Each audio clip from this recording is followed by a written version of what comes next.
Welcome to K-Drama School. I'm your host, Grace Zhang, and class is now in session.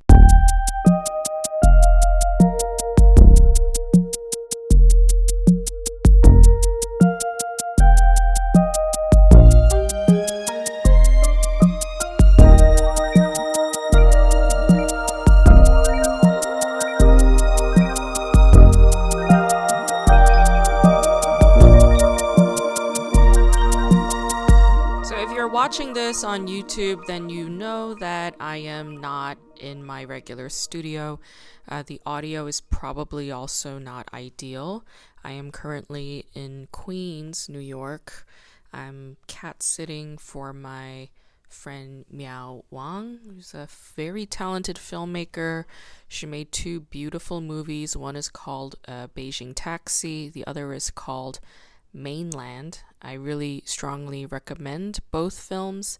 She is in Costa Rica with her boyfriend, and I am here cat sitting for Sid the cat, who barfed on a shaggy carpet this morning. I mean, talk about the worst place to vomit. And that's where he decided to vomit today, on a shaggy carpet.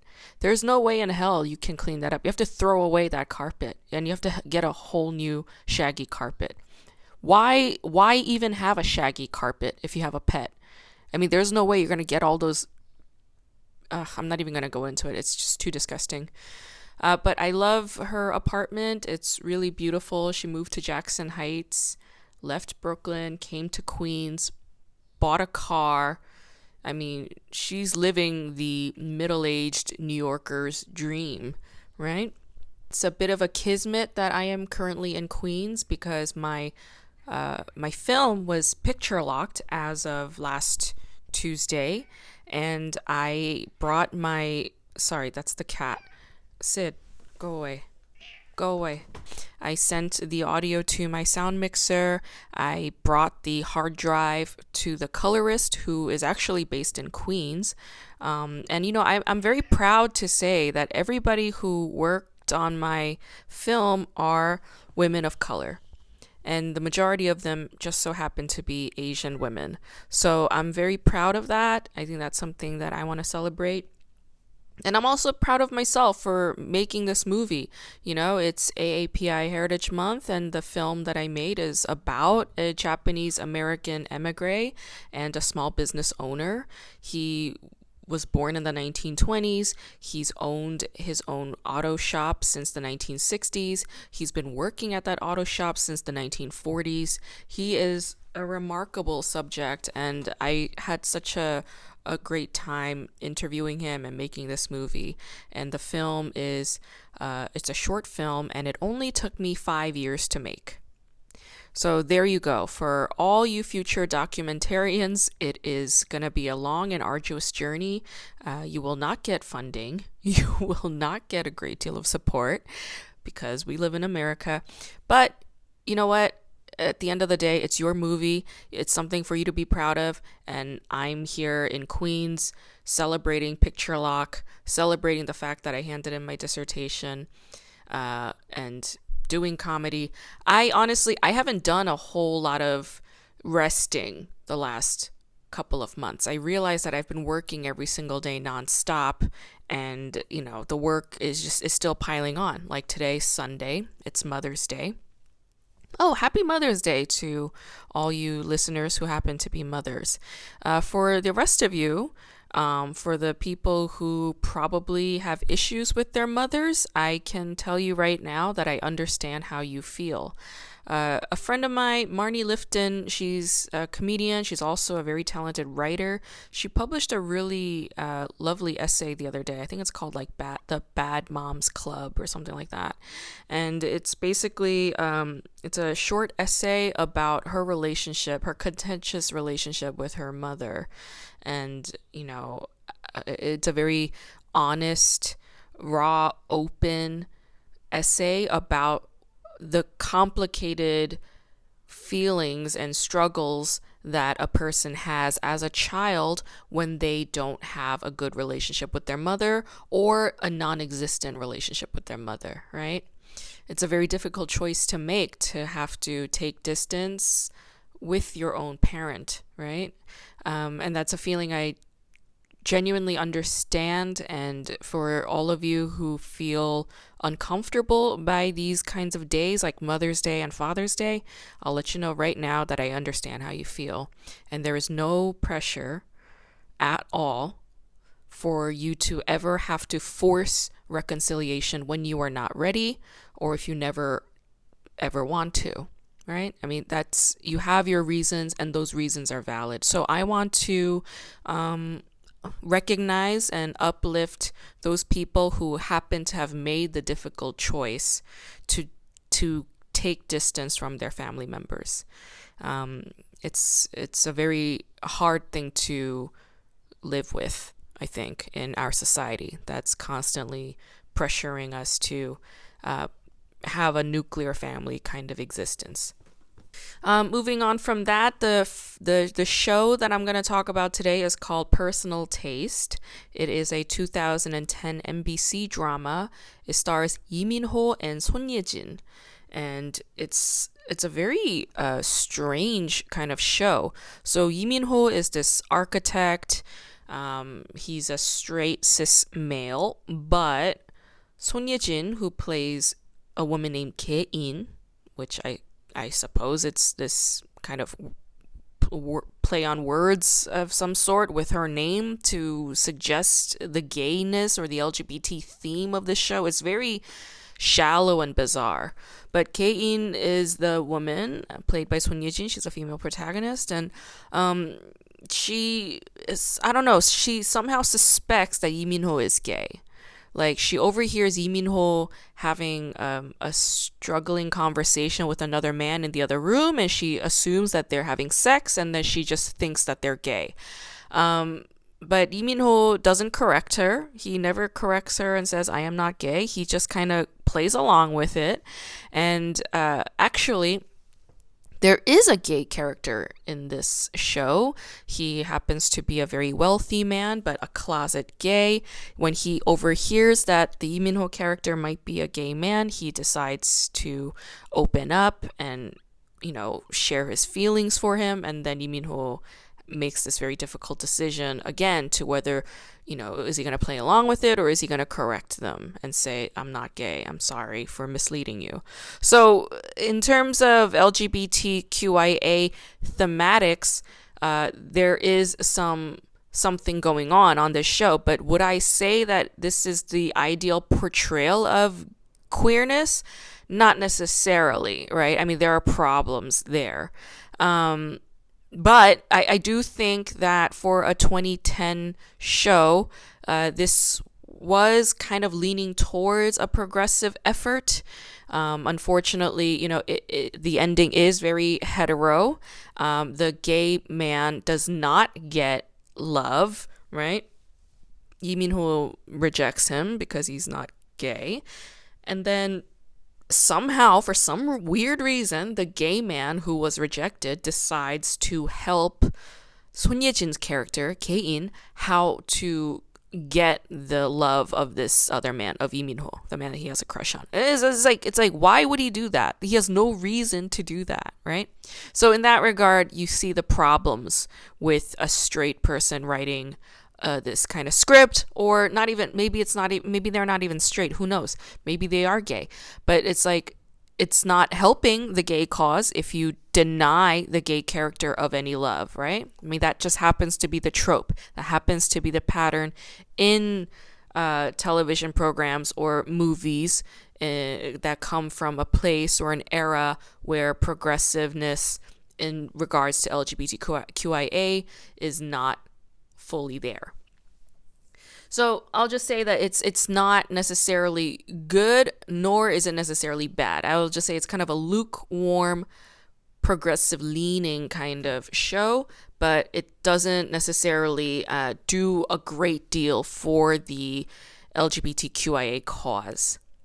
Today's guest is Moni Zhang. She is a comedian from Wuhan, China originally, but she is based in Berlin. That is where she lives and works.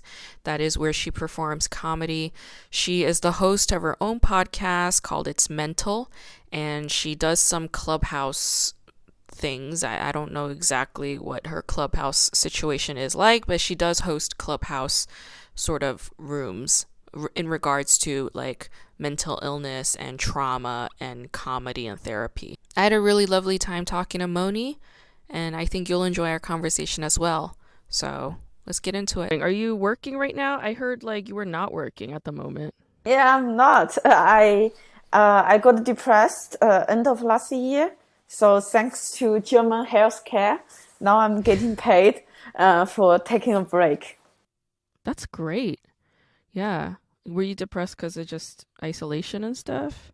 I think there are some triggers of it. But I think the fundamental reason is that I really don't like what I do, and the Okay. society around me, my cultural background, forced me to believe I like this corporate highly paid job, but Yeah. I just not like it, and it's kind of not like now I came out of closet from That's great. my professional life. Yeah. Yeah, yeah. Well, I like that because a lot of people are afraid to make that choice, or they don't even know that they have a choice to stop. Yeah. What was your job? I work for some corporates to analyze their data. Oh my God, that sounds horrible. Yeah, like the thing is, I think I'm lucky because there are lots of people probably they work for their whole life. They don't know, feeling so consumed every day, never feel engaged or creative at work. It's not healthy nor normal because they never experienced anything else. Yeah. Yeah. Yeah, I don't think a lot of people know what it is that they need sometimes, you know? And figuring that out, it takes a lot of self-work. Yeah. But okay, so all right, so you put that behind you because it's making you unhappy. And right now you're taking a break. You're sort of recharging, rejuvenating. What are you doing Now during your I'm just break? learning a lot of Deutsch. I just Okay. passed B1, and my goal is Oh, to pass C1 this year, and great. then I'm free of learning German in my life. I hope. Okay. Do you like Germany? Do you see yourself living in Berlin for as far as you can see? No, like I want to become German. I want to get my German passport. Okay. I still have around 2 years to go. Mm, After that, I want to travel. I want to see different parts of the world. But I want to get my passport first. okay. All right, great. So you have a plan. You have a plan to become German. German. Hmm. I love that. That's amazing. You're actually from Wuhan, China, right? Yes, that is Yeah. true. It's not a Yeah. farm town. We have like Okay. 11 million people there. It's Um, huge. yeah, it's really really huge, and mm, how to I don't want to get attacked, but Yeah. it's really a place no normal people would say, "Oh, that's a nice place. I want to move there." Uh, It's really really cold in winter. It's really really hot in summer, uh-huh. and it's very flat, very crowded. Uh. Yeah, It sounds like New so York City, like 11 million people, very cold in the winter, very hot in the summer, very, very crowded. That's like New York. but not so fancy like New York. There's not so much cultured stuff going on, and there's no heating. There's no heating. All right. Okay. No heat. Yeah. So people just have to build endurance.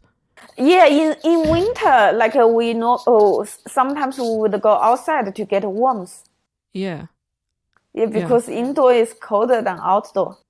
Oh, wow. Okay. Is it like so cold that like if you leave a glass of water out in your room, it'll freeze? That wouldn't. Like it's Oh, okay. around Okay. 0 degrees, but it's so cold and it's so humid because we are right on the Yangtze River. So the Okay. city is cut through by Yangtze River, It's so Oh. humid in winter, and you just feel like the cold goes to your bone. I don't know. I never experienced that kind of coldness in Europe, but it's really horrible. It like feels like 1,000 needles like punching your bone. That makes sense. It's like the humidity freezes and then attacks you in the skin. Wow. Okay. Yeah, that sounds intense. But what do you mean by it's not cultured? It is cultured actually. Like we have lots Mm. of universities, lots of stuff Yeah. going on, Yeah. but uh, I don't want to elaborate too much. I'm afraid of getting attacked.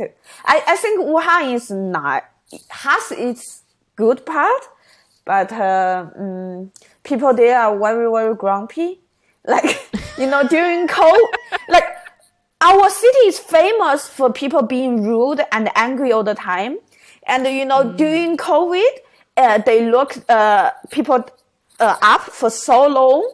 I saw a video. There's like in those kind of tall buildings, there's a Yeah. woman. She opened her window and shouting outside, say, "Please come out, argue with me. I haven't argued for so long. I cannot tolerate it anymore." Wow. Then people Mm. all open their window and start to insult each other from their windows. That sounds amazing. I actually love that. She's reaching out, right? She's reaching out. She's saying, I can't stand this. It's driving me insane. So she's reaching out. She's expressing anger and ire, but not directed at anybody specifically with any specific kind of complaint. She's just screaming. And then she's giving everybody else in her neighborhood permission to also express what she's feeling. And it's like a symphony of just, release. I think that's beautiful. I think that's better than what a typical white American would do and just grab a gun and go shoot up a supermarket. You know what I mean? Yeah, Grace, like people always say that I have bad temper because I start to yell at people rather easily. But then when I went back to Wuhan to visit, and I was sitting on the street waiting for my friends. Yeah. I was sitting there for 20 minutes. Then I realized, God, I'm normal here because I was sitting there for 20 minutes and I saw like 10 groups were yelling to each other. Like it's Yeah. just normal. Like we do it all the time. Like everyone yelling at everyone. But yelling like with anger or just yelling, is that just the tone of their voice? Both. Like we get it. We get It it sounds irritated. exactly like New York. It doesn't sound any different from New York. Like in New York, everybody's pissed off, everybody's just loud, so you can't tell if they're mad at you or if they're just happy or just conversing. It's just usually like a mix of all of those things. It sounds exactly like New York, genuinely. It doesn't sound any different, We say Wuhan is the Chicago of China. Because we used to have lots of like harbor industry and steel, and Sure. for some reason they say, oh, we are the Chicago of China. No, they should change it to New York because Chicago people, Chicago's also very cold, but the problem is Chicago's in the Midwest and Midwesterners are very emotionally repressed, New Yorkers are not. They will fucking get up in your face and tell you exactly how they feel. And they have no problem telling you that because they don't care about how you feel, But Chicagoans will care. So that's the difference. I would say Wuhan is more like New York then. Yeah, it's decided. Wuhan is the New York City of China. Very good. You should send this clip to Chinese government. They will be so happy to play it on all national TV. Like Wuhan is now New York. It is. The way you describe it. And you were saying like it's humid in the summer, it's surrounded by the river. I imagine there's like a shit ton of mosquitoes. Yeah. And it's so flat, so the wind from Russia can come in very rapidly. So sometimes the temperature can drop like 30 degrees overnight. Oh, Jesus Christ. Yeah, and Russia's cold too. So, okay. So then you're very Wuhan is west, more Like West it's China? in the middle, like it's in Center. the center part of China. Yeah. Interesting. Okay, that's cool. That's dope. All right.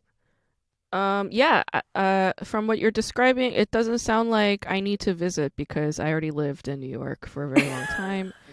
I, yeah, I don't need to visit them, but sounds cool. I mean, and like, yeah, I mean, you don't have to feel bad about talking trash about your hometown. I talk shit about New York all the time, you I know? don't feel bad. I feel scared if you have a Chinese audience and they put it in Chinese internet. Oh, I get millions of people attack me. Chinese internet or billions, yeah. Uh, I mean, well, I don't know. I check my platform like engagement and China doesn't come up. Like Oh, cool. Philippines comes up, like Taiwan comes up, but not China. Korea comes up, but China doesn't come up yet. So if and when it comes up, I'll warn you and tell you to batten down the hatches and prepare yourself for some trolls to come at Hide. you. Yeah. Yeah, hide yourself. Well, I mean, there you go. Then, you could just say nice things about Wuhan. I'm sure there's some nice things. What do you Yeah, like about the place? we have really really tasty food. I mean, it's not the best around China, but Again, there she goes. It's like it's not the best, you know. Relative to other parts of China, it's actually shit. Forget it. no, Don't no, go. It's bad again. it's good. It's good in its own way. Yeah, for example, we have the most signature dish is hot dry noodles. So it's a Ooh, type of noodle you eat in the morning. yeah, Wuhan used to be a harbor city, so there are lots of yeah, hard labors. When they wake up, they need a really, really like a heavy breakfast to energize mm-hmm, them through the day. So we have these hot dry noodles, which is basically noodles with soy sauce and lots of herbs and sesame sauce. So Oh, that it's sounds really yummy. and it's really really high energy, and Mm, the best noodle is mm, the driest noodle. So I never normally if you describe something you would never say, oh, it's so dry and so yeah, tasty, but for the yeah. hot Like dry this noodles, chicken is so dry. Yeah, let's eat it. No, nobody says that. yeah, but for this noodle the drier the better. Interesting. So, okay, when you mean dry, do you mean like you don't even boil it? Like, do you boil it and then dry it, or? Normally we don't eat it at home. In Wuhan, people call it the kingdom of breakfast. So people Okay. really, really like to eat breakfast. Almost Uh-huh. no one eat breakfast at home. They Oh, are like each neighborhood always have like tons of breakfast restaurants, and they prepare it in bulk. yeah. This noodle is kind of like they already prepared, pre-boiled it, and then use sesame oil to let it cool down. So when Okay. customer come, they have a huge, huge pot of water, and they Yeah. would boil this noodle in the huge pot for like Uh-huh. maybe 5 seconds because the Okay. noodle is already cooked. Right. And then they would make it very very dry to make sure there's no water in the noodle. And then Uh-huh. they put a lot of herbs and sauce on it. And at the end Okay. is the sesame sauce. Uh, And the drier, the more condensed the sesame sauce and the soy sauce on it. So yeah. the it's more tasty, and it's more how to fragrant Flavorful? Fragrant? flavorful. Yes.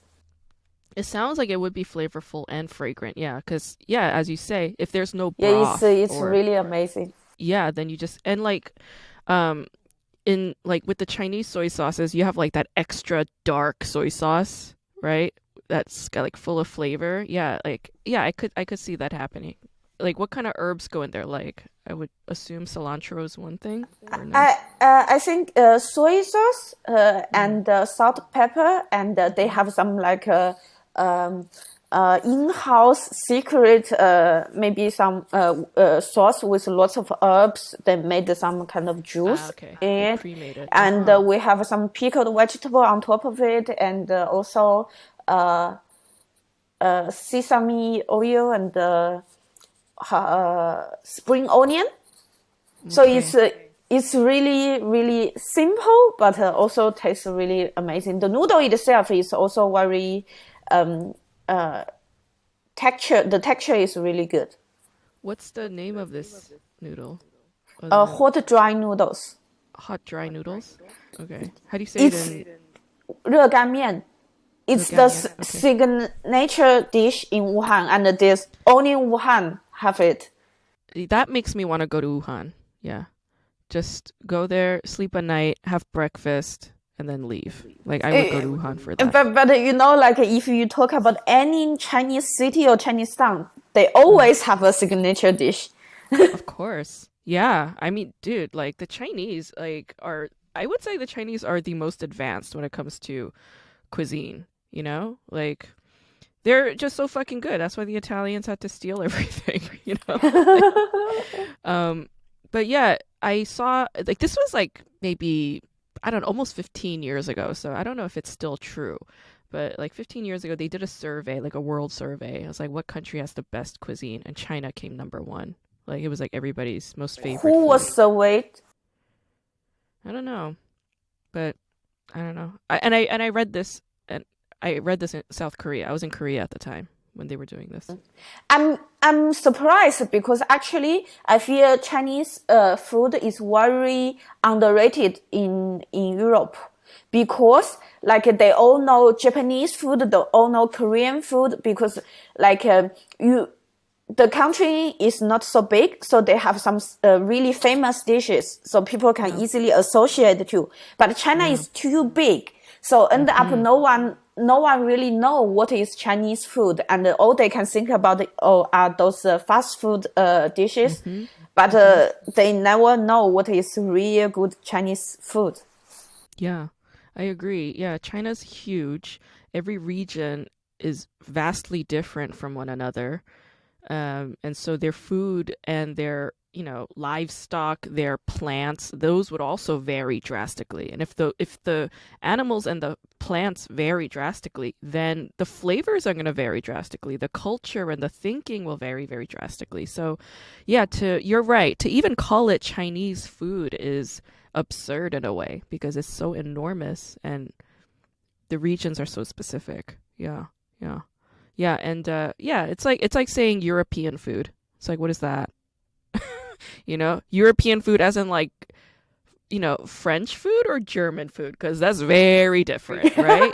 Like do you mean European food as in Russian food or Italian food? Because that's also very different, So it's like as absurd as saying that. And there's of course regions in Japan and South Korea as well. I think the reason why yeah, you're right. Like Japan and South Korea are really tiny, but yeah, their government also campaigned very heavily in order to export and brand Japanese food products and South Korean food products, and that took years. And it was successful to a degree, but I don't know. Maybe like, the way I see China is like they're so like enormous, and this may be controversial, but I think it's true to an extent. There's this very famous Japanese scholar here in Southern California, uh, and a Korean studies scholar asked him this question.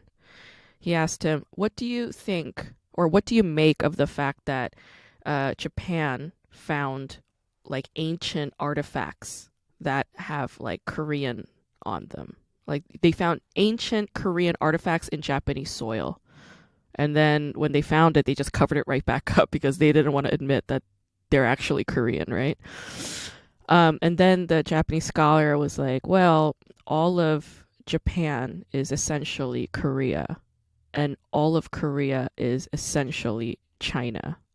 So, what's, yeah, Yeah. like, I Yeah. think I heard from someone they say like all the Asian countries near China, their history is all their own history is about fighting against China for hundreds of years. Yeah.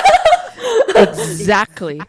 That's what I mean. That's how I think of China. It's like so huge, and its influence and its history and its medicines and culture and thinking, all of that is so deep and ancient that they just don't care. It's like we don't really need to do all the propaganda shit that Japan and South Korea is doing. Like we're fine. The world will always need us more than we need them, you know? Um, like even the way that, I mean in Korean we call China Chungguk, which is the center kingdom, right? Yeah, And that's how it's China Chinese also. Yeah. calls themselves, the center kingdom, meaning they're the center of the world, you know? Like even that mentality is just like we don't need any of you. Like we got it. We're good. We're fine. Yeah, you know?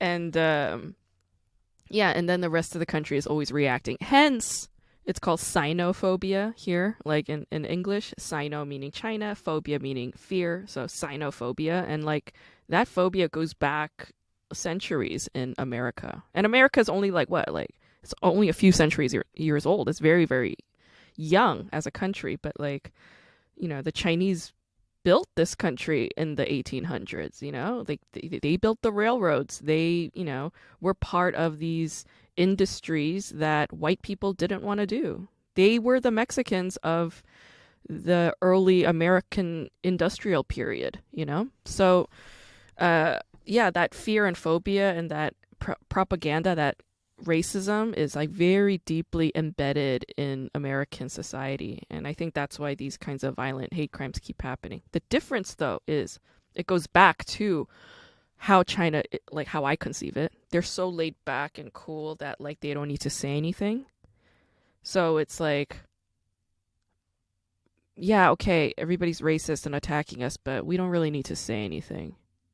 It's like similar. Yeah. Grace, I have a question.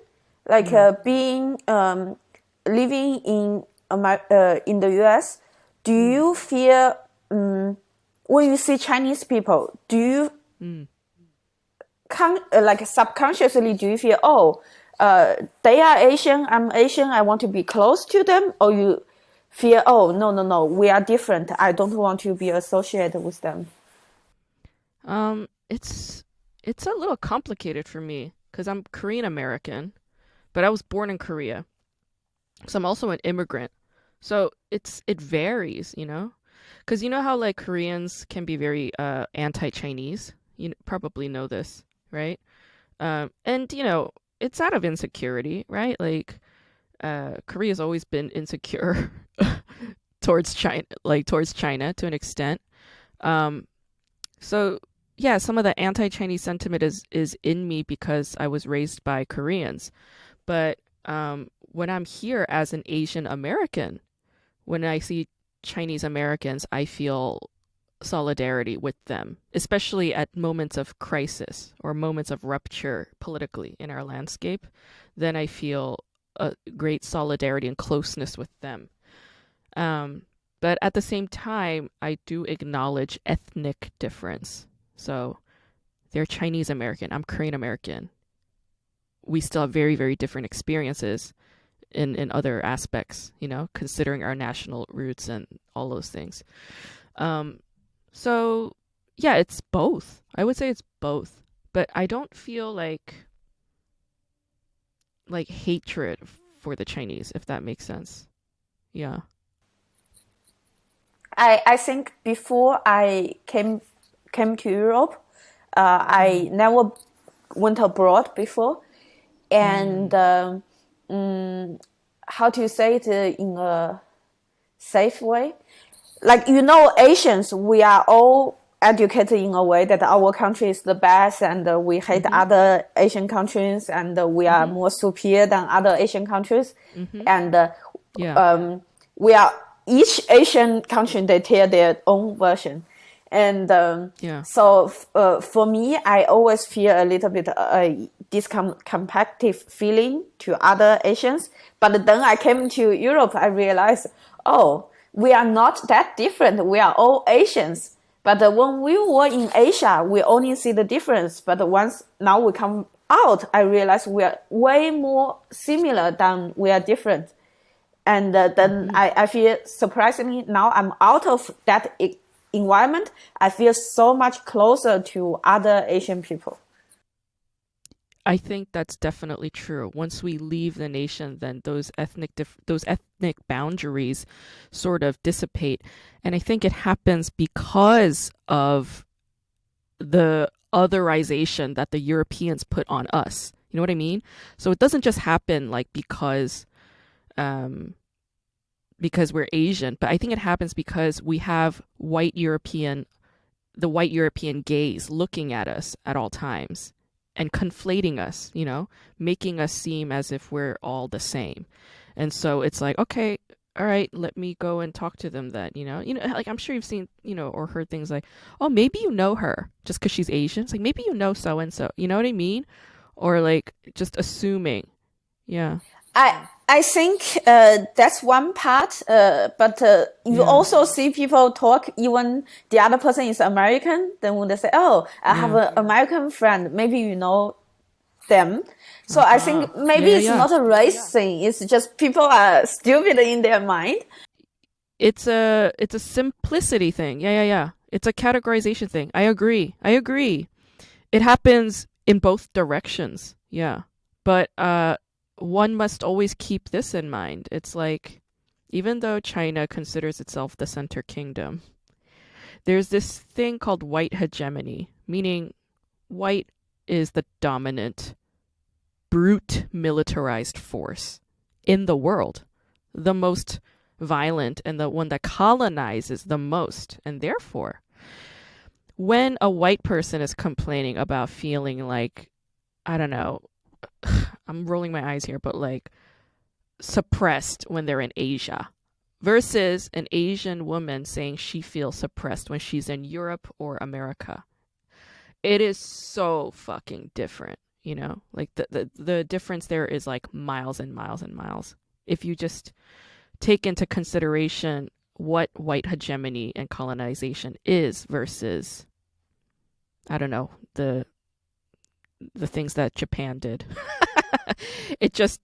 They don't compare, right? So that would be the difference, I would say. But yeah, you're right. Those are very similar. And I think it's just like, how like babies, they have like toys where they have to take a circle and put it into like a circle hole and a triangle and put in a triangle hole. And it's like babies are learning how to categorize, right? What fits where and create organizations in their minds.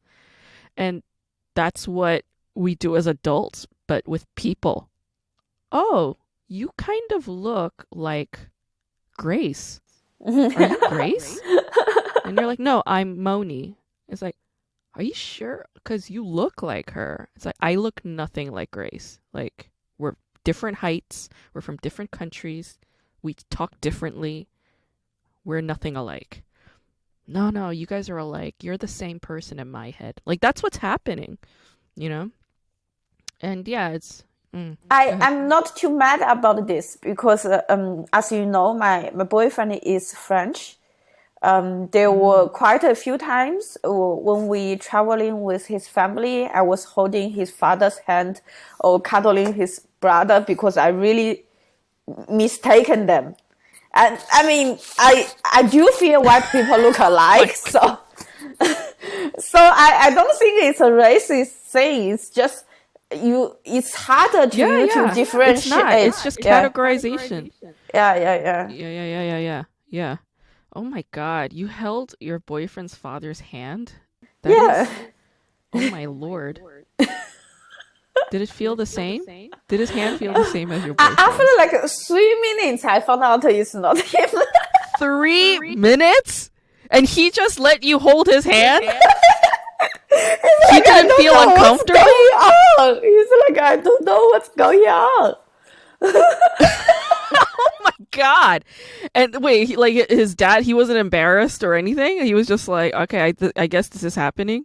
I don't know. He's like, I just don't know. You what's don't know. You going guys on. never talked about it. You held your boyfriend's father's hand for 3 minutes, and neither of you ever talked about it ever again. Oh my God. That is fucked up. Oh my God. Jesus. Okay. Was it his younger brother or his older brother? His younger brother. Oh yeah. And you cuddled his younger brother. Yeah, You because I cuddled saw him? it's him. Like they look alike. And then what did you say? What did he say? Did he say, I'm not who you think I am? No, Or what then happened? like after a few seconds, I was like, oh, sorry, wrong guy. Because I was like cuddling him. I was like, why you are standing next to me if I'm cuddling you? Then I was like, oh, it's not you. Oh my God. Okay. At least there was some appropriate reaction there. But like this thing you did with his dad, that's like a part of your family secret now, you know? Like it's a part of the family secret. Like if you and your boyfriend get married and have kids or whatever, it's like gonna be this weird secret. Like, you know, your mom held your grandfather's hand for 3 minutes. Yeah, it's not a secret because everybody knows it's an open secret, but you guys never like talked about it. You know, you guys just kind of like never. That's the fucking hilarious part. You guys never talked about it. And it's like, why didn't you? You know, it's like it's weird. It's like, why didn't you? I feel like that's the funny part. I mean, we joked about it, but it's not like I asked him okay, how okay, he okay, feel about it in depth interview. Got it. Okay. That's okay. If you guys made jokes about it, then you did talk about it. Because I thought what happened was you held his hand for 3 minutes, you walked together, and then you realized what was happening, and you stopped, and then he stopped, and then you guys just never brought it up again. I thought that's what happened, and I was like, that is fucking crazy.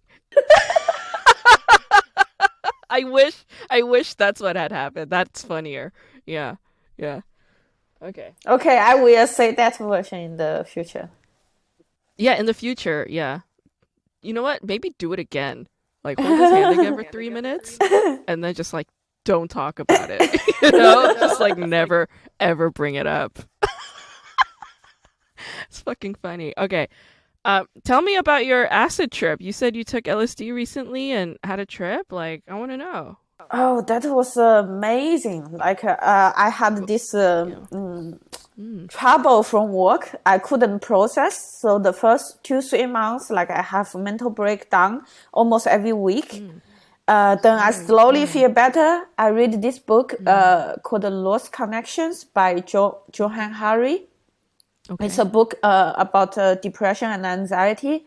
So one of the chapter, he talked about how meditation can help mental health. And then there's a study in Harvard University. They did research on psychedelics. They realized when you are on high dosage of psychedelics, you can reach to a spiritual place. And that's the same place when people experience when they have a deep practice of meditation. And I was like, yeah, that sounds cool. And so I took a bunch of acid and did meditation for 4 hours.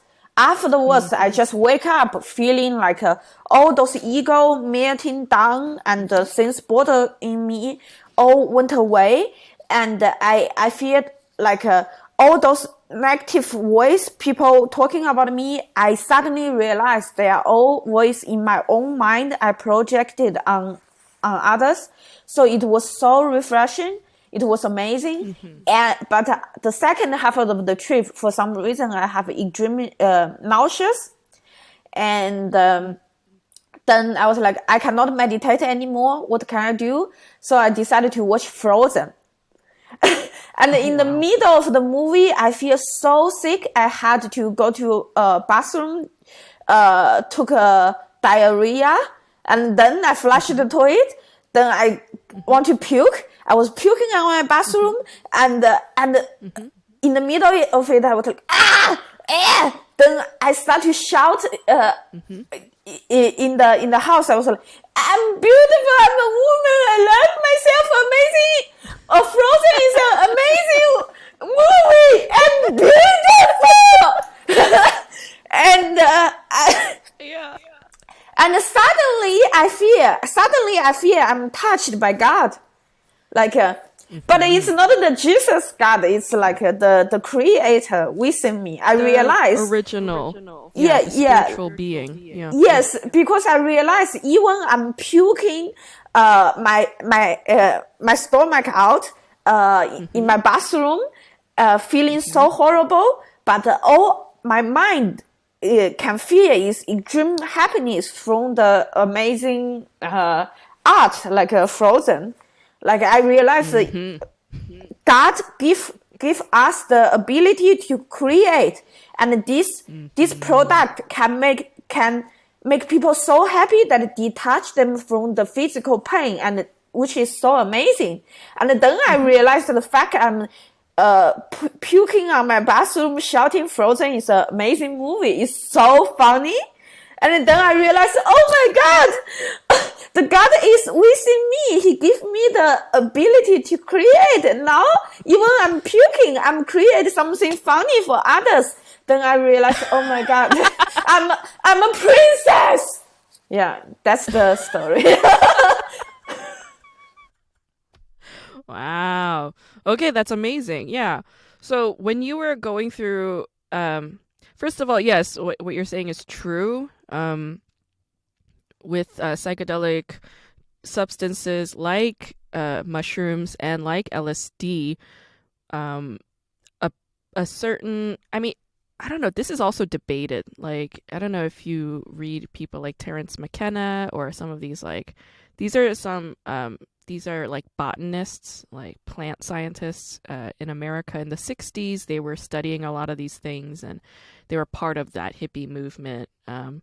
And they were doing a lot of writing. They're all scientists, that's the thing. And they all also said the same thing. Like when you see Tibetan Buddhists or Buddhists in Korea, Buddhists in China, Buddhists in Japan, when they go through these deep states of meditation, then they have these psychedelic hallucinations where they see visions, where they experience other human souls, where they experience ancient pastimes that are in our DNA passed down over the generations. Like they could feel and see all of it, right? And yeah, so LSD and mushrooms are a shortcut to reaching those states, because you and I, we live in cities. We don't, like, our daily practice isn't to only meditate, whereas for Buddhists, like, their job is to meditate, right, in order to see how they can end human suffering. Like, that's the job of all Buddhists, right?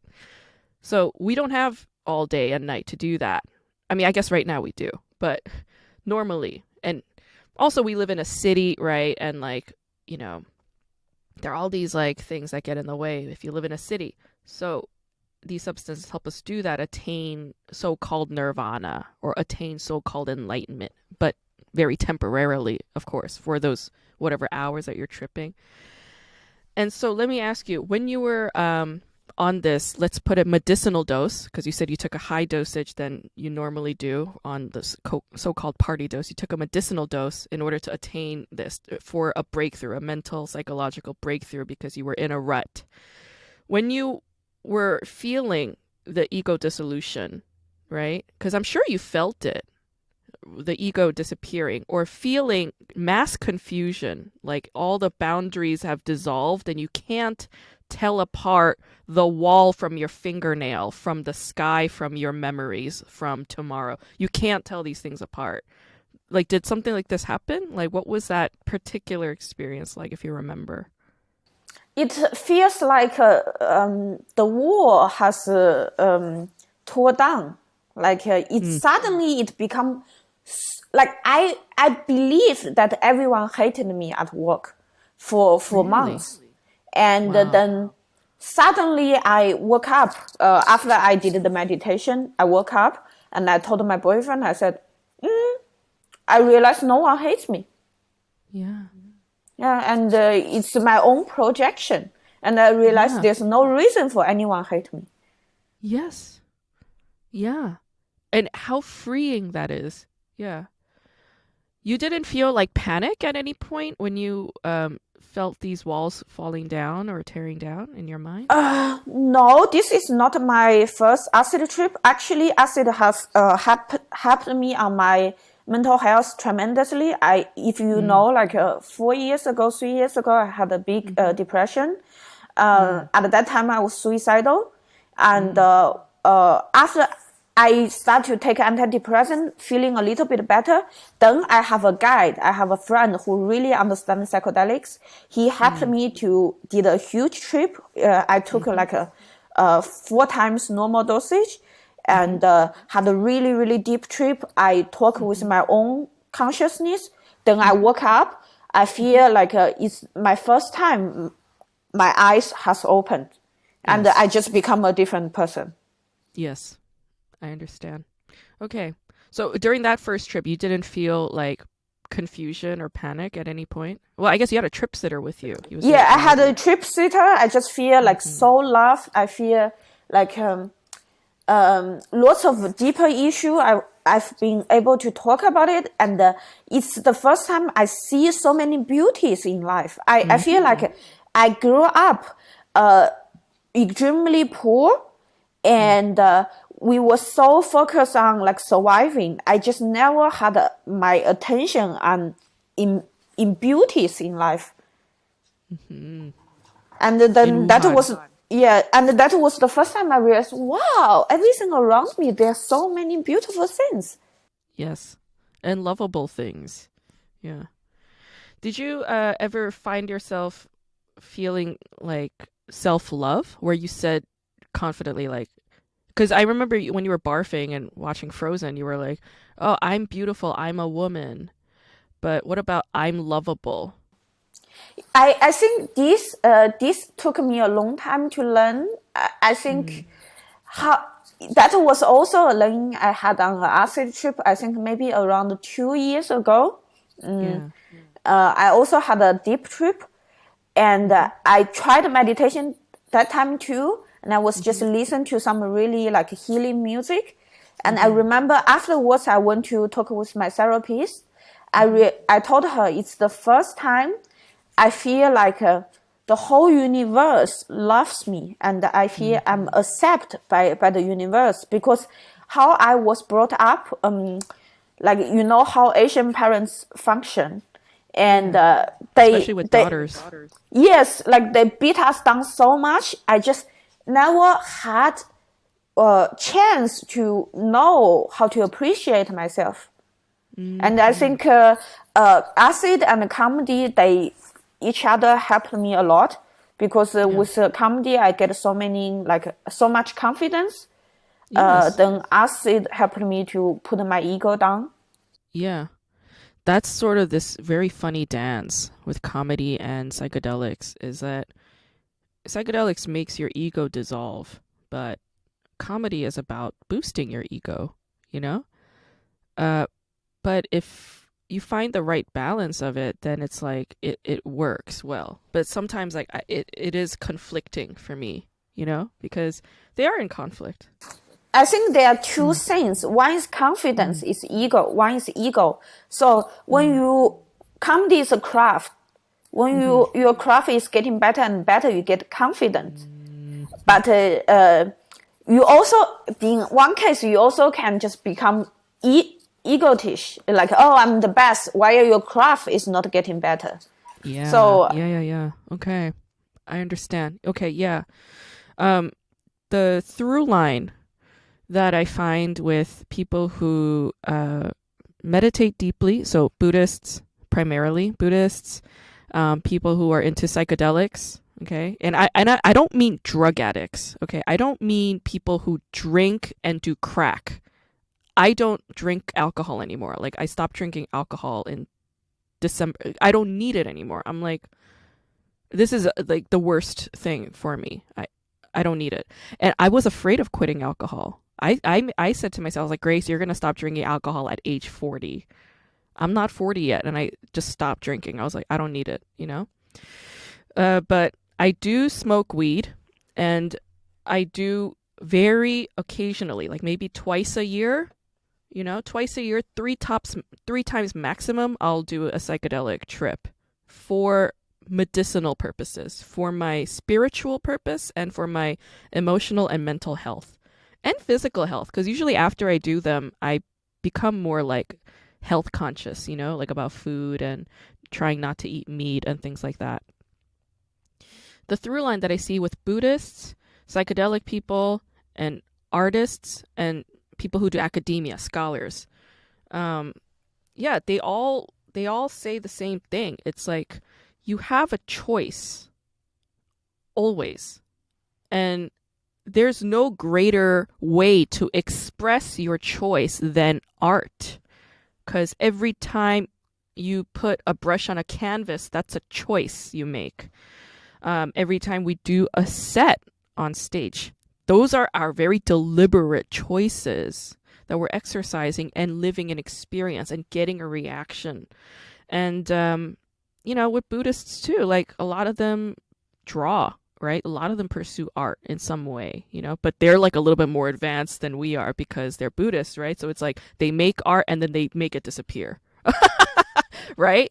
They destroy it because that is also a sign of, again, destroying your ego. You build the art and you destroy it, because it's not about you. It's not about selling this. It's about the process of making. That is the meditation, right? So that's the through line. And the reason why I say academics is because, you have like feminist scholars or racial, like critical race studies scholars. Those are the people that I usually read. And, one way to like protest and be politically resistant is, going on the streets and marching or saying Black Lives Matter or saying Stop Asian Hate. Those are one ways, speaking and showing up. But another way that really counts, and Grace Lee Boggs says this and Bell Hooks says this, they both say this, art is also political resistance, massively so. And in that way, I really believe in art, and I really believe in, like, as you say, the woke people. It's like, it's not woke as in you are racially conscious or you are, gender and sexuality politics conscious. That's not what it means. Woke is you've awakened from all of the things that were blinding you with your ego, with your fears and your, as you say, your projections, which are fear-based, and these things that are blinding you, that they're never there. They're all constructs. They're all made up by your wounded mind, your wounded soul. And what these kinds of trips do, or deep meditation, what they do is they dissolve your ego so that you see everything for what they are. Like, you see the truth for what it is. And then you don't judge it. You only love it. And then that creates this beautiful processing for your mind and for your soul. So, yeah. I think being creative itself is really, really healing. I think, I don't know about you, but in China, like many people, family would put their children to learn some art, like painting, drawing, instruments, but it's always about the skills, not about the creative part. While actually the creative part is the most liberating part. Yeah, that's the soul of art. The creative part is the soul of art, because that's where we get the healing from. Yeah.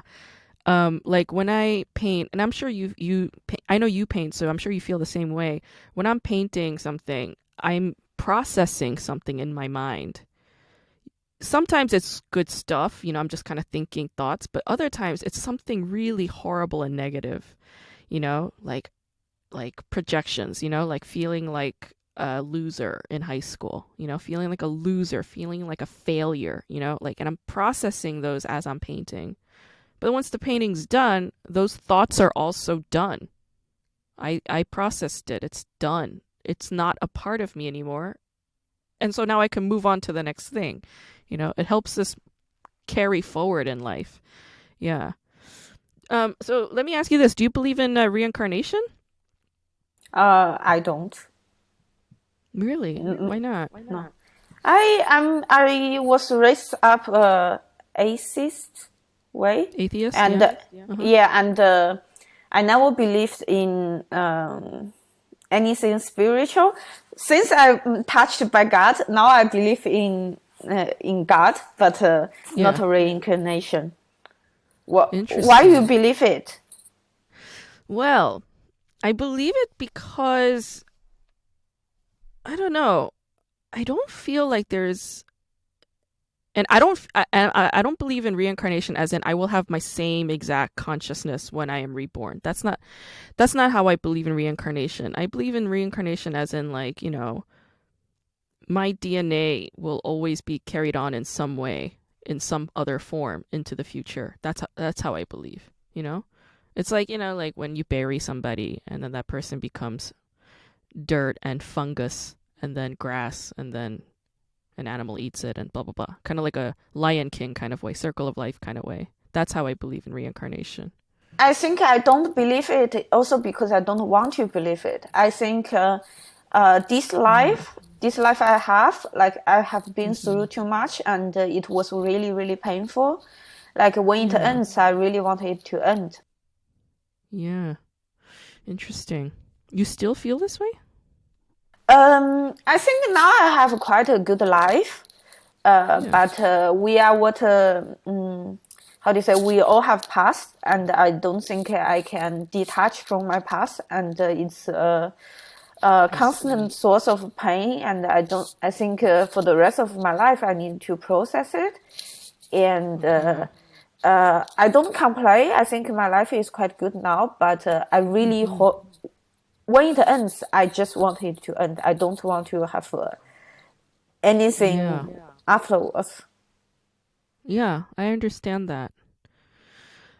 Yeah, I totally get it.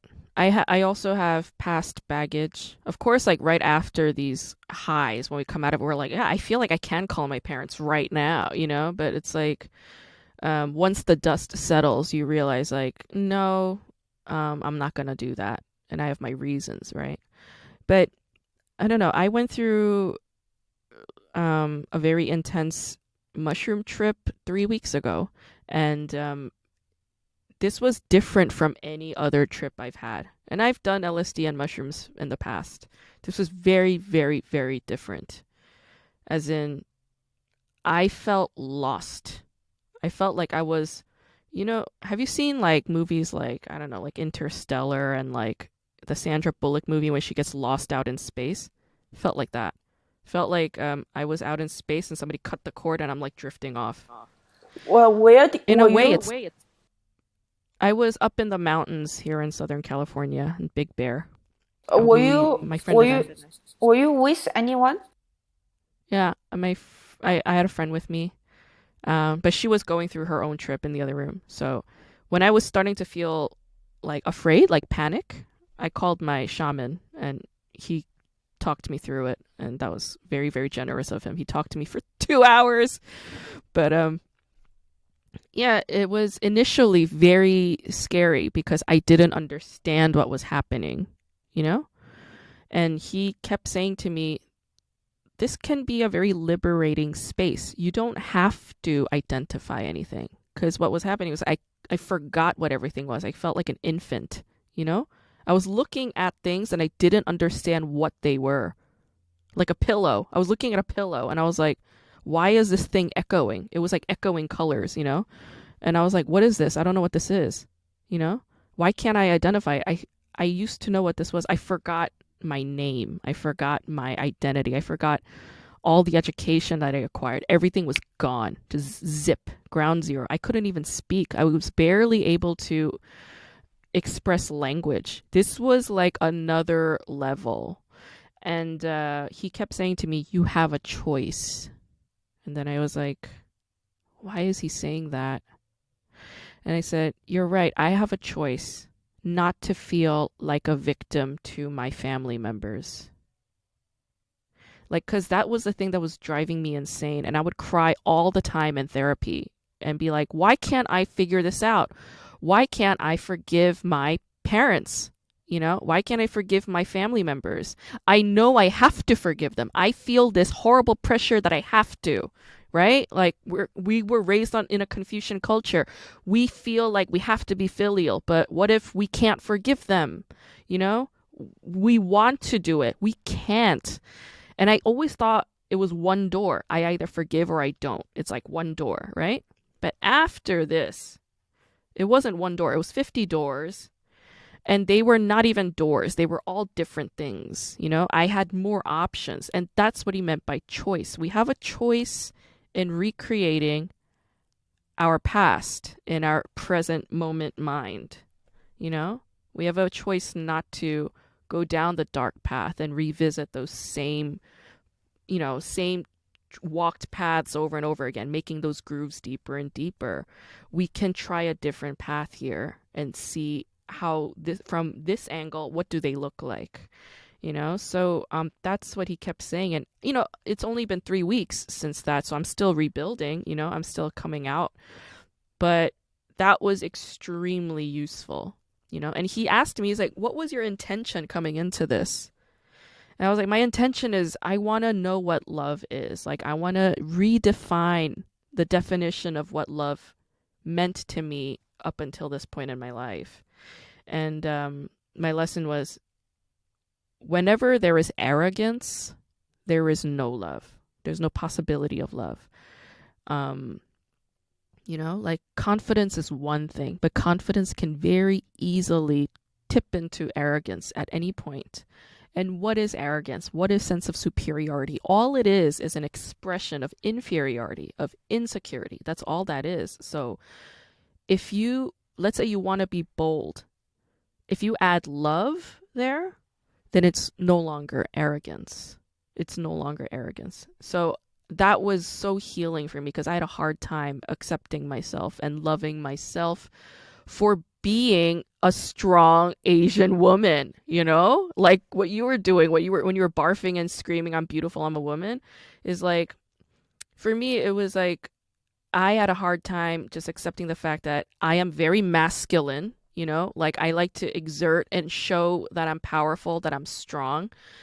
And, but I'm a woman, you know? And like the way people react to me is like, whatever. So, I had a hard time accepting me for who I am, but now I can say like I love the way I am. If somebody's acting like whatever and I say something and they're like, "Wow, you're a bitch." I'm like, "Maybe you're saying I'm a bitch. Maybe you think I'm being mean, but the fact is I'm not concerned about being a certain way to you. I'm concerned about protecting myself. That's my top priority. That's all I am ever doing, ever, all the time. I'm only protecting myself. Your feelings are your feelings, and they're not about me." And like, that was a huge realization. So that's why I kept asking. I was like, did you feel like, you know, afraid or lost or confused at any point? Because for me, it was like, it was very difficult. Yeah. Grace, I think it's nice your shaman has picked up your phone. I think in the future it's always beneficial, like prepare some music next to Girl. I had music going. Do you know how the music that was happening, it felt so confusing to me? Because you know how usually when there's music, you feel something, like you feel, I love this song, or like I want to dance to this. I was in a point of high where like those sounds were unrecognizable. Like the tunes were not recognizable. Usually like when I'm high and there's good music, like I can groove to it. I could see like beautiful things and it's awesome, you know? This was something else, man. This was another level. Like I had never reached this point before, but like it was like, yeah, it was something else. So yeah, music, it was a huge distraction, if anything. I was just like, I'm so confused by all this music right now. You also can prepare some like meditation tracks. Like if That's no one idea. can pick your phone, like play the meditation and breathe. Yeah. Yes. Breathing is so important. I forgot to breathe at one point. Because like the thing is, like I've only read about ego death. I only read about it, you know? I only heard about it. And I thought I had I had gone through it. I genuinely thought, because I took LSD, took mushrooms, I thought I was a big girl. I was like, I'm a big girl. I could fucking take this.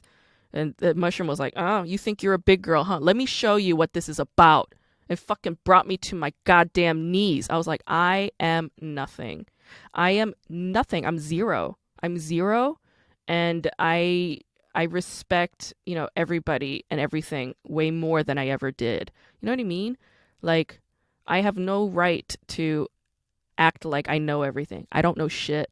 Like it was like, oh, you think you know so much, huh? You think you're so educated, you're so well traveled. You think you're somebody? Let me take away all your memories right now. That's what was happening. And that's God. That's why they say God is powerful. All these like spiritual people, that's why they say God is powerful, because God brings you to your knees. It takes away everything. It's like, what's the lesson here? Let me take away everything. What are you now? And I was like, I'm nothing. I'm nothing. And everything is nothing. Everything is meaningless. Everything's constructed and made up. Okay, so what does that tell you? Oh, it tells me that my pain, my sense of victimhood, my sense of insecurity, none of that has any meaning. None of that shit matters. It's all gone. Okay, so what choices do you have?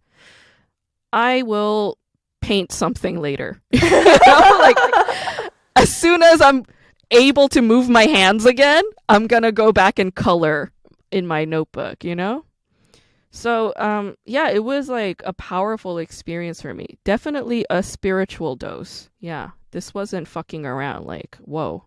There's a book called How to Change Your Mind by Michael Pollan. Have you heard about it? No, I haven't. It's Pollan. Yeah, it's really a good book.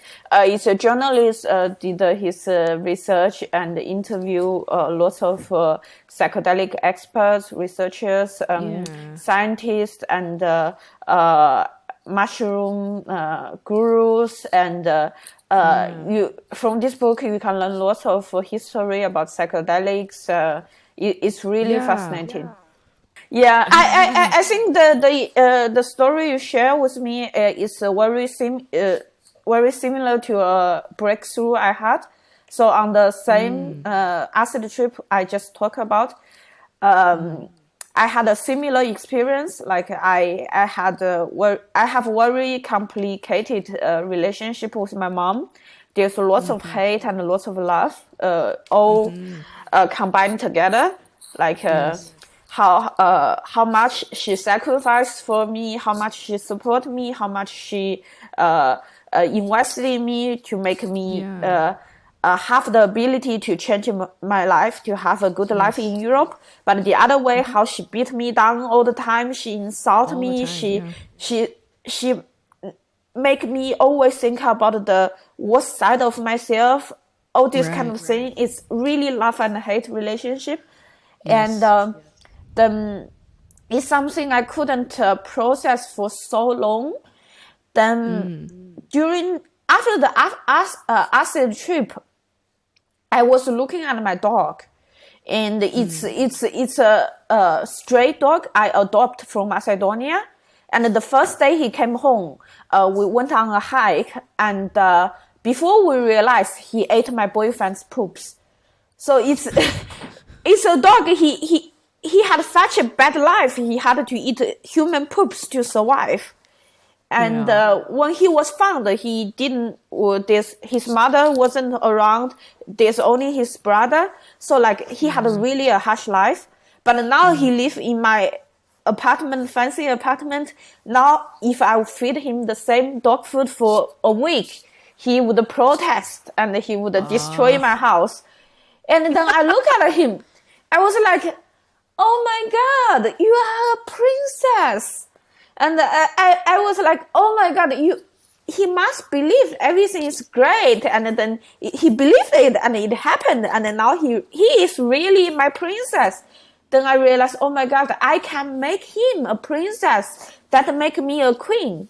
And I realized I can give him the parents, the childhood he couldn't have. I have the power. Then I realized I have the power to give him a childhood. I also have the power to give myself a childhood. Instead of bitching about how my mom didn't do her job, I mean, this is something already happened. This is, I also read a book called The Subtle Art of Not Giving a Fuck.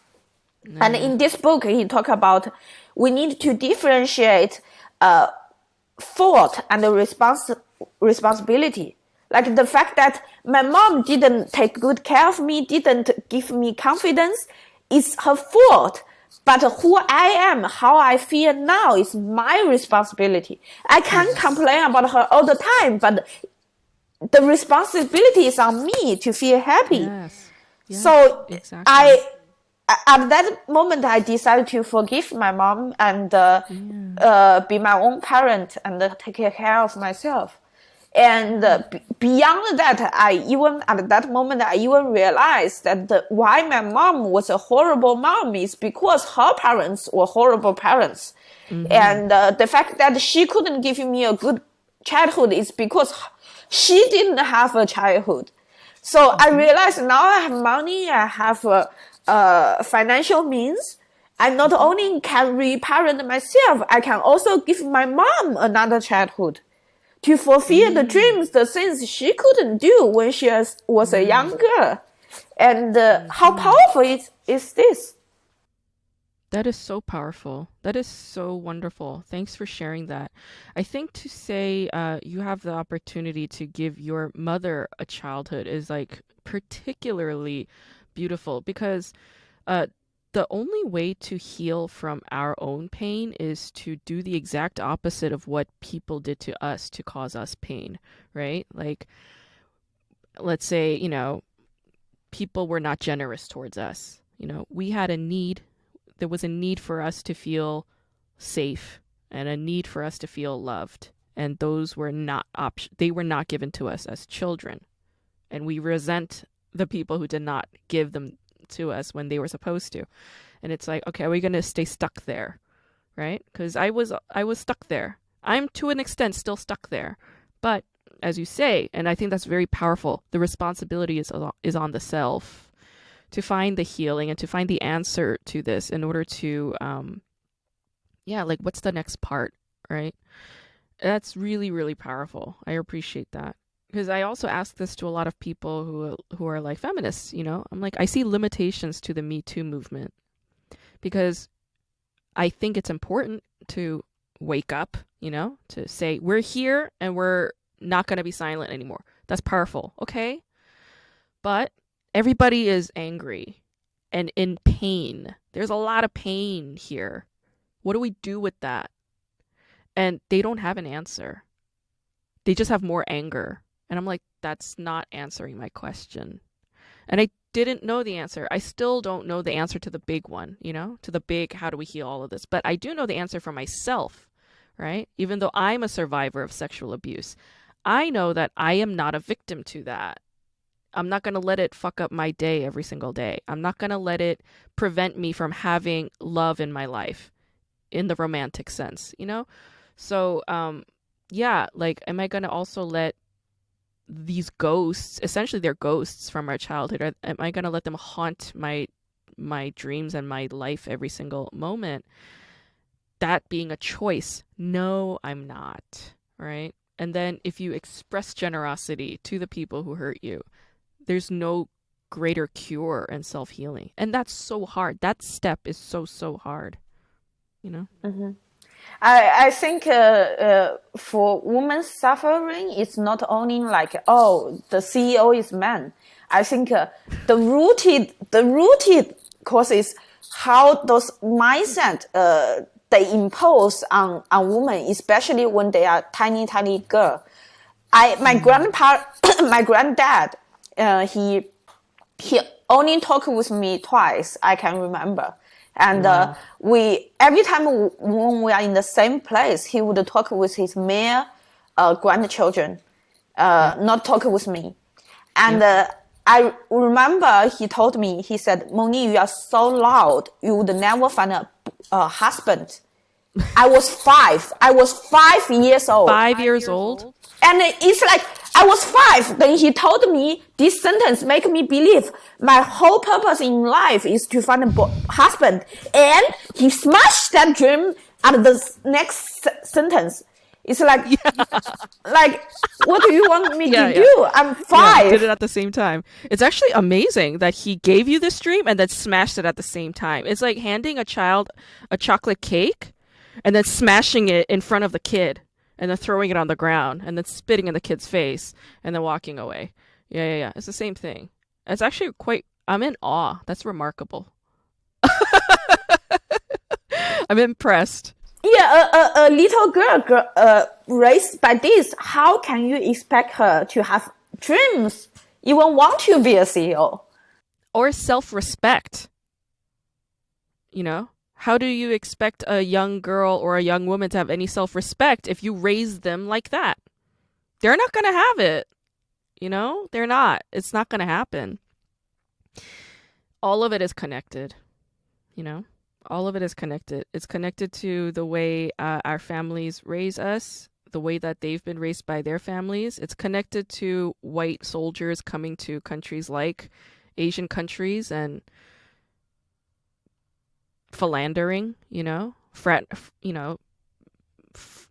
being how do I say?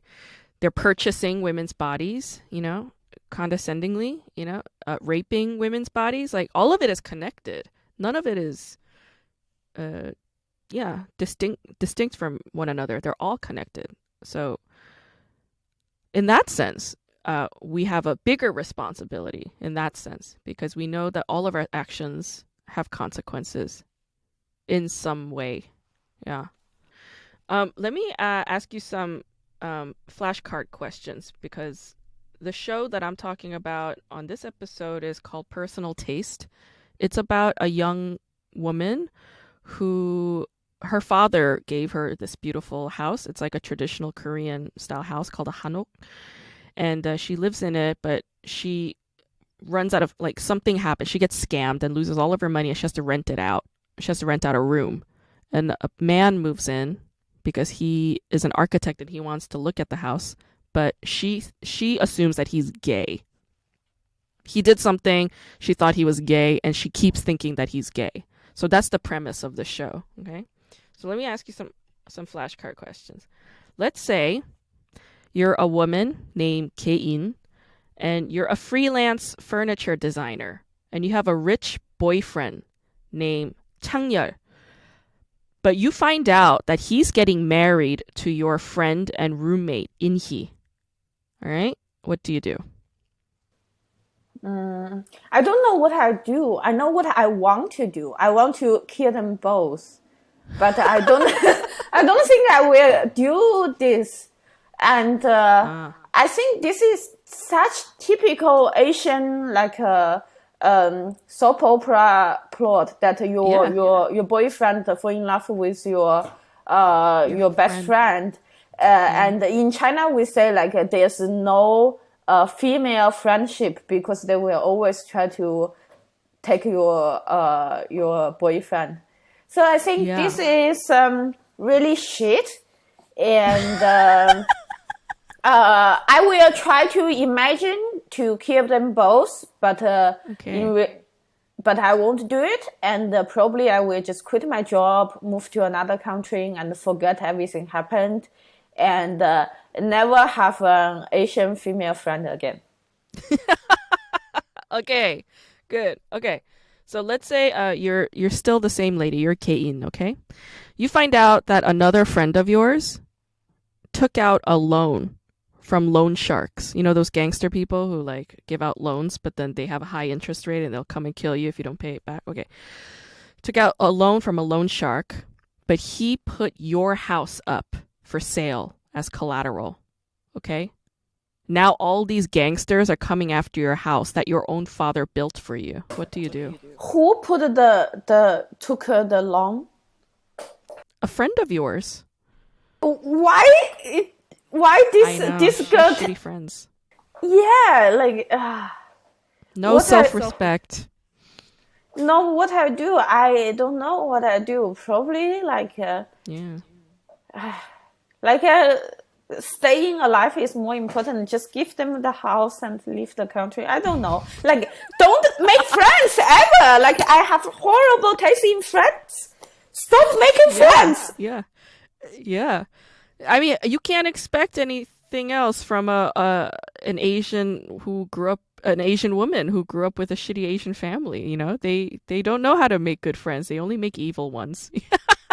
Yeah, yeah. Actually, this show is very relevant to the things we were talking about because Kate, she doesn't have any self-respect. She doesn't have any self-love, no sense of self-care at all. But this guy that she thinks is gay that moves in with her, he teaches her how to be self-respecting and self-loving, blah blah blah. Okay. All right. So let's say you're an architect, okay? You're a male architect. Your name is Jinho. There's this special traditional Korean house, a hanok built by a very famous architect. And you want to learn more about this house. So you move into this house because they were renting out a room. And the woman who lives there, Kain, she thinks you're gay. Even when you tell her that you're not gay, she doesn't believe you. She believes that you're gay. What do you do? I will start to watch female male porn at home.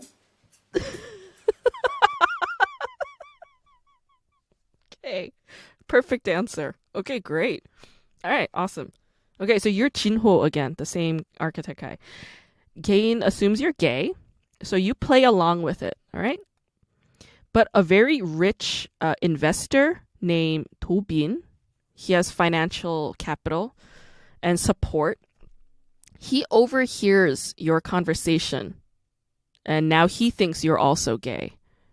And one day, this man comes up to you and he confesses his love for you. What do you do? I think in China we have a saying say that all straight guys are just guys who haven't met the right guy. So I think probably I just go with it to see if I like it. Okay, awesome. All right, cool. Let's say that you're the girl again, Kayin, okay? And you find yourself having feelings, romantic feelings for your gay roommate. One day, your gay roommate, Jinho, he comes home drunk. And then he kisses you. Oh my goodness. What do you do? Kiss him back. Because gender and sexual orientation is fluid. Maybe he's bisexual. Yes. Yes. Okay. Awesome. Awesome. All right. All right. Okay. So let's say you're Tobin, again, the rich gay man. You're the rich gay man. You find out the man you had a crush on is actually straight. So he lied to you, right? And he has feelings for a woman you know. You realize that he fooled you into thinking that he was gay too. What do you do? I would say, okay, you are gay, I'm gay, let's go to Berkheim and go to the dark room. If he can pretend enjoying dark room, I think he had his punishment. Oh, okay, okay, okay, okay. By the way, Berkheim is techno club, famous for their dark room, where it's mostly people, guys, having all types of sex in it. Yeah. So Yeah. if they go there, there's lots of different male sex. Yeah. So Okay. it will be very uncomfortable for a straight guy. So that's his Yeah, punishment. it's like right. Yeah, it's like you said you're gay, so let's take you in. Yeah. See how you like burgers? Yeah. All right, great. All right, final question. Let's say you're Kayin again. You're the young woman. You don't have a mother because she died when you were young. Okay, but one day a repressed memory comes back. You remember how your mom died. Okay, the house you live in, the one that your father built, it used to have this big glass ceiling, and you could play on the ceiling. And downstairs, you could see the below. So underneath the glass ceiling, you could see the room underneath, and that's where your mom used to make furniture, and that was her studio space. But when you were a child, you were banging on the glass, and then it accidentally shattered the glass and it killed your own mother. Now you know how your mom died. What do you do? Fuck. Probably first smoke some weed to calm down, and look online, find some therapists, and do some psychedelics, and write diary every day, and just try to process everything. Awesome. That is the healthiest response ever. Like, every single Korean drama should have that ending, you know? Because instead, what they do is like she marries the guy, and that's the resolution. It's like, that doesn't solve anything. You know? What you just said, that solves everything. All right, sweet. Okay. Well, this was great. It was so lovely talking to you, Moni. Thank you for doing this. Talk again Thank you soon. for inviting. It's really nice. Sorry, my dog is like making noises. No, your dogs are so cute. Next week, I'm going to talk about the show Live, which is a Korean drama that is available on Netflix if you're in the United States. It stars Lee Kwang-soo, who is a beloved actor, especially in China. I don't know why. Koreans are, I mean, they like him okay, but they're not like obsessed with him like China is. China's obsessed with Lee Kwang-soo. Lee Kwang-soo is the tall guy that you see in Running Man, and he's in a bunch of Korean dramas. So Live will be the focus of our talk next week. And you guys, if you haven't already, please follow me on all the socials, right? At K-Drama School on TikTok, on Twitter, on Instagram. Thank you for the new subscribers. Please subscribe on YouTube if you haven't. And folks, I'm going to put this call out again because I didn't get a lot of emails. But if you're listening and if you're a man, please email me and just let me know that you're interested in my research project. It's literally going to just be an interview. It's not going to be aired on my podcast. It's going to be for a research paper. If you want to remain anonymous, you may remain anonymous. It's literally just me asking questions about you and your relationship to Korean dramas. It's as simple as that. And it's for research purposes. It's for my journal articles and whatnot. And I think it should be a fun and productive one. So please email me at kdramaschool@gmail.com if you're interested in taking part. But that's it, you guys. I will see you all next week. Thank you for listening.